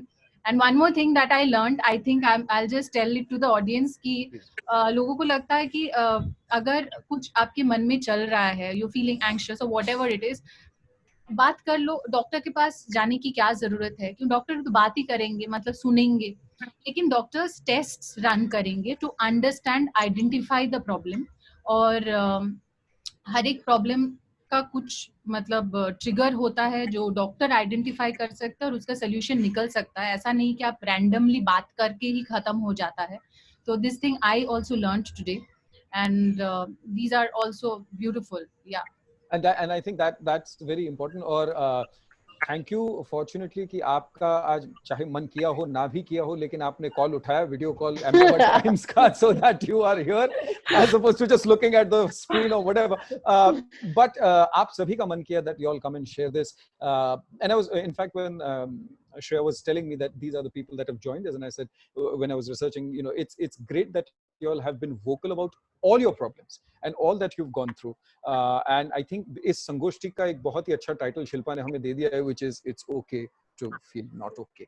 And to kind of sum it up, over to Dr. Bhonsle and Seema ji. Seema ji, since you were our first guest here, then we'll end up with you. But Dr. Bhonsle, some words of wisdom from you. A very interesting point made by Karan. Why does the 100th comment disturb us when it's negative, but 99 don't, the positive ones, they sign a rich roll over us? There's something in psychology known as a confirmation bias. You can Google this later. So sorry, could you repeat that? The confirmation bias. It's confirmation bias. So what does this mean? It means that if I have a belief about myself, which I've been carrying inside me like some kind of psychological parasite that I've been living in. For example, if I'm carrying in myself a belief that I'm a lallu, that I'm not worth respecting, that I'm not lovable, that I'm not smart, that I should keep my mouth shut, that nothing that I say is of value, and that, people, I'm a big dharti ka boj, then if that is my belief, then even if someone says, yaar, Aman, kaisa hai bhai, bahut din ho gaye, I'll say, sale, aaj yaad aayi meri, main mara hu ki zinda hu, because I already feel that, how can someone remember me? How can someone like me? Defensive. So if your beliefs are getting confirmed, Wow. And your biases about yourself or about the quality of life or the quality of the world or even about the BJP, anything, if you have beliefs which are getting confirmed because of a neutral event that might visit you, you are likely to see that neutral event through colored vision. So you will see that neutral event to suit your biases, that's why it's called a confirmation bias. It confirms your worldview. It confirms your perspectives. So that is why we find unique ways to make ourselves miserable very often. And that is a trap that we need to learn to get out of. And that is why a psychotherapist, a clinical psychologist, psychiatrist, all of us, we work in unison to help you guys realize that this is a loop, like if you see a mouse running on a wheel, cartoon में नहीं दिखाते थे वो कैसे भागता है, वो जितना भी तेज भागो वो माउस उधर ही है, he's in that same position. So you feel यार मैं तो भाग रहा हूँ 1 घंटे से, पर आप हिल नहीं. Beautiful. So it's important for you to have a good objective assessment of your problems. And also you are not your problems. You are different. Your problems are different. Your problems are a part of your thinking, are a part of your environment, are a part of your circumstances, are a part of timing, a part of age, which year were you born in, and what generation brought you up, and what were their values also plays such a huge role. Like a lot of kids who are 18, 19 now, right? Their parents would be perfectly okay with them maybe going out and dating people of the opposite sex or even the same sex. Why not? But in the older generation, लड़कों से बात कर रही है, सिर्फ 19 की हुई है लड़कों से, अरे फिर कब बात करेगी? 19 की हुई है तब बात करेगी ना वो. तब तो 16, तब तो गानों में 16 लिखते थे, and I was like, all those songs have immediately become illegal now. So exactly right. So you see, the perspectives shift with what the previous generation has gone through. Yeah. Have they seen war? Have they seen the British Raj? Have they seen the agricultural revolution? What political party? So a lot of people don't even think about these things. They just say, no, my family has given me so much trouble. But unke bhi halaton ke bare mein socho na yaar. They didn't know any better. They didn't have Google. Now a kid can just go on Google and say, Dad, you're wrong. What are you saying yaar? I just Googled it. What rubbish are you talking? But nowadays we have to just trust whatever ye bade hain humse, inki mooch daadi hai, so they must be right. So you see, we have to, so think about things through these levels. Think about these layers. हर कोई चीज randomly नहीं होती life में. There's always a reason. And in fact, as you mentioned about the negative comment and that Karan brought up, I think that's a beautiful question. I think we found the Ahmedabad Times should find a beautiful other topic for the next Sangoshti, which could be netiquette of how something it plays into people's lives and how the smallest thing can have this immense butterfly effect in somebody else's life. But I because you bring up this wonderful point about that bias, about somebody who's like उसने मेरा story देखा है लेकिन reply नहीं किया है, या मैंने phone किया है लेकिन उसने उठाया नहीं है, या एक negative comment like अब जाके मेरी याद आई तुझे, ये अगर if we go through that, how do we deal with that, or how do we become the better person out of that? You realize that your perspectives are just one way of looking at things. That's why I'm not a big fan of using words like good or bad. I say dysfunctional or functional, unhelpful or helpful, inconvenient or convenient. Use these words. Don't say, is it good that I do it? Is it bad? यार आपका good और किसी और का good, ये दो अलग चीजें हो सकती है ना. For example, if there's a kid in a family who doesn't like to talk, थोड़ा introvert है, थोड़ा quiet है, मदर में से देखो ये मुंह नहीं खोलता है, कहाँ कैसे अपनी लाइफ में कुछ कर पाएगा. But he may be a genius scientist in the making, yaar, who doesn't need to bloody talk to people, who needs to be in his lab with his equipment, and he may invent something beautiful. So you see, don't limit your perspectives of yourself based on the borrowed wisdom, so-called borrowed wisdom, other people. यार उनको बोलना था आपके बारे में, उन्होंने बोल दिया. My school teachers used to tell me, यार ये बहुत ज्यादा बात करता है, बहुत फास्ट बात करता है, तुमको बात करने के पैसे मिलेंगे कभी लाइफ में. मेरी टीचर ने बोला था. Guess cut to me, I kind of get, my consultation means I have to speak, and I do get paid a little money. I can pay my bills. So, don't let a person's vision of you become your vision of yourself and your life. That doesn't make it your reality. Exactly. Don't make it your reality. वो तो बोलते रहेंगे यार. They'll keep saying new things, novel things, and people want to bring you down. Why not? They feel यार हमको नहीं मिला, इसको क्यों मिलना चाहिए? There's a lot of jealousy in society, a lot of anger in society. है ना? If you see any WhatsApp group, any cousin's WhatsApp group, there's a lot of, how could you say this? Why did you share this? Or don't say this. Everyone has certain prescribed rules by which they want you to live your life. It's not your job to follow their prescribed rules. Yeah, you make your own rules. हर चीज थोड़ी follow करनी होती है. So have a little bit of, be a little shameless about your own dreams is what I feel. Or you have a cousin that's completely outspoken in a group and writes the most randomest things ever. So yeah, let it roll over you, yaar. There's a lot of noise out there, yaar. Bakwas, to matlab aise thodi hai, yaar. Bewakoofi is a reality of this world. Some people don't have the information, they don't have the etiquette, they don't have the patience, they don't have the empathy. Sadly, they are the ones that speak the most and happen to seem to be in the majority. People like to appear like experts. ये भी होता है ना, social media पे लिख लिया सुशांत को नहीं करना चाहिए था. अरे, did you know him? Did you know what he was going through? And then their friends will be sharing photos of the poor guy's body and all. There's a lot of voyeurism. There's a lot of ugliness out there. Yeah. It's speaking of expertise, Seema ji, how would you bring this beautiful session to an end? What would you like to tell the viewers? I just want to tell the viewers and everybody that the best thing that I think I have learned in my practice, in my personal life, that there will be somebody out there who has hurt us, bullied us, caused us trauma, can be in the family, can be out of family, can be in-laws, can be friends. I know it's difficult what I'm going to say right now, but forgiveness really helps, because when you don't forgive, you're storing a lot of toxins in your body. Don't harbor grudges, don't harbor resentments. Take your time, but constantly when you go overthinking and ruminating that this person has done to me, you're not going to heal. Anyway, go to a therapist, go to a proper spiritual master, whatever way you want, mental health forum, talk to a friend, release that burden that we all are carrying. And even family, I know a lot of kids who come to me, young teenagers, they have issues with their parents, and I think, there is generational trauma, and there is something called generational trauma, where trauma has been happening in generations together. So like Aman said, it's not family's fault, they didn't know better. When you're holding anger against your father or mother of being in a certain way, you have to release that, be in the present. So the second thing is Ojas, awareness. If mindfulness, that there can be another topic of discussion with Ahmedabad Times is mindfulness, that when you're aware, because a lot of people, or just because of what they've gone through, they go into numbness, they don't feel anything, and they lose empathy and compassion, and then they're very angry. And that's why what Aman and others were discussing, this hatred on WhatsApp group, wanting to retort back, is because their own traumas are not processed. And especially with COVID, I think that brain's processing system has been very slow. We are not processing at that speed, and we have a processing system. So how do you process? How do you process is basically by being aware of your emotional triggers and the style of how do I, so do not react, respond, and take your time, because everyone is going through something. And if you suddenly start responding, that reflects on that you're going through some heavy traumas in life. So one is awareness and one is forgiveness. Trust me, a lot of that baggages go off.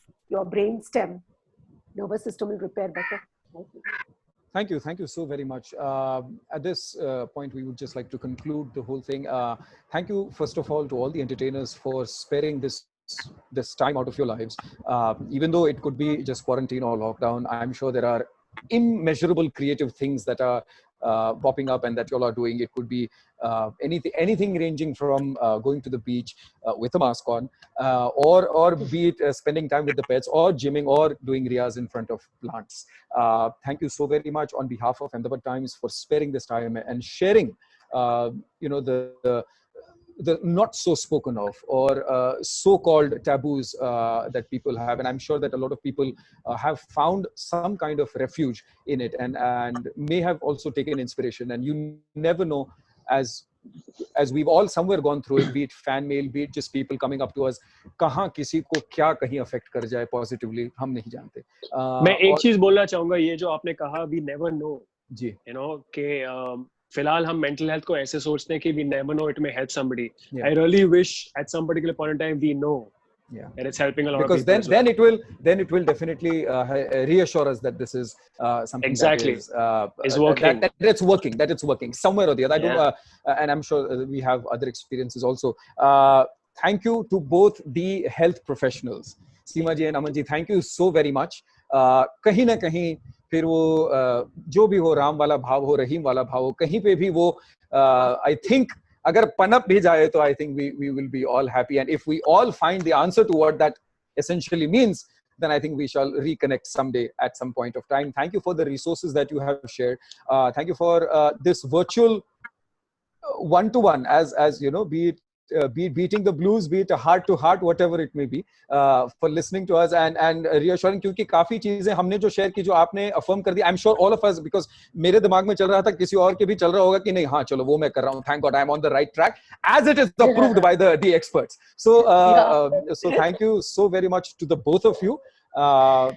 Really pearls of wisdom shared with a lot of people. I'm sure all the other viewers who have watched us have nothing but absolute gratitude for the both of you. All the viewers, we are all available on social media. The doctors and the health professionals, both of them are available online. You can reach out to them, and please do seek help, because it is okay to feel not okay.